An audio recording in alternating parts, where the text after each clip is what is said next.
지금 중동 사막 한복판에는 섭씨 40도가 넘는 지열보다 더 뜨겁고 날카로운 기류가 흐르고 있습니다. 불과 몇 년 전까지만 해도 공식 석상에서 손을 맞잡고 형제 국가임을 과시하던 두 리더가 있었죠. 바로 사우디아라비아의 실세 무함마드 빈 살만 왕세자와 아랍에미리트의 모하메드 빈 자이드 대통령입니다. 그런데 이제 두 사람 사이에는 말 한마디 섞지 않는 싸늘한 침묵만이 감돌고 있습니다. 최근 사우디에서 열린 대규모 방산 전시회 월드 디펜스 쇼에서 그 갈등은 가시적으로 폭발했습니다.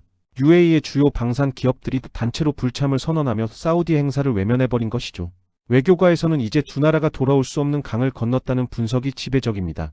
그런데 이 거물들의 치열한 싸움 한복판에 뜻밖에도 대한민국의 국산 전투기 KF-21 보라매가 서 있습니다. 대체 이들은 왜 우리 전투기를 두고 서로 자기가 파트너라며 으르렁거리고 있는 걸까요? 그저 사소한 자존심 싸움일까요? 아닙니다. 이들이 원수가 된 결정적인 계기는 예멘 내전이라는 비극 속에서 싹 텄습니다. 2015년 전쟁 초기만 해도 둘은 공동의 적인 이란의 지원을 받는 후티 반군을 막기 위해 똘똘 뭉쳤습니다.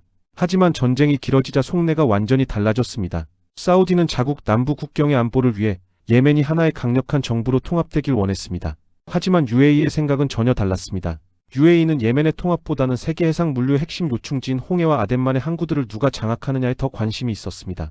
결국 UAE는 사우디가 지지하는 정부군이 아니라 아예 예멘 남부를 따로 떼어 독립시키려는 분리주의 세력을 몰래 밀어주기 시작했습니다. 사우디 입장에서는 믿었던 형제에게 등에 칼을 맞은 기분이었을 겁니다. 심지어 최근에는 사우디 전투기가 UAE가 지원하는 부대를 직접 폭격하는 초유의 사태까지 벌어졌습니다. 이 사건으로 두 나라의 동맹 신뢰는 사실상 완전히 박살이 났습니다.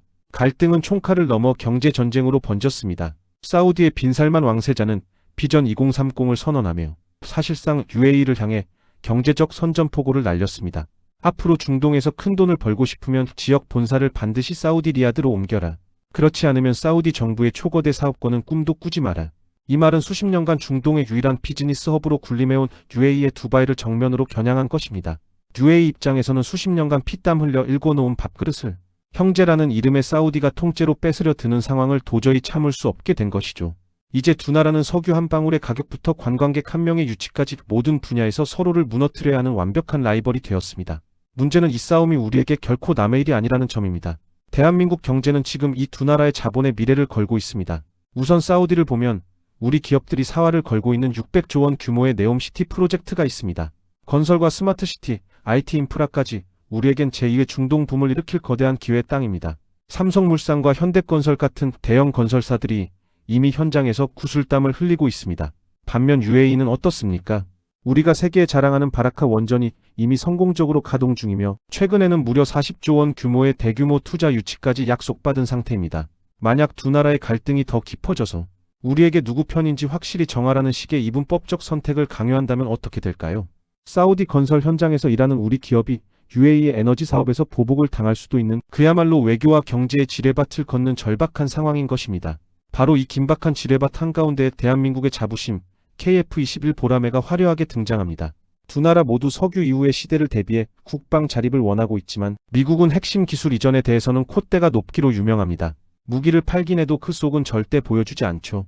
이때 나타난 한국의 보라매는 그들에게 거부할 수 없는 완벽한 대안이 되었습니다. 먼저 UAE가 공격적으로 치고 나갔습니다.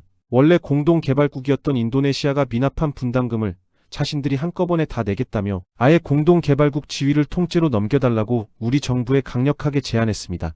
이미 한국의 천국-II 미사일을 4조 원어치나 사가며 쌓은 두터운 신뢰를 무기로 삼고 있죠.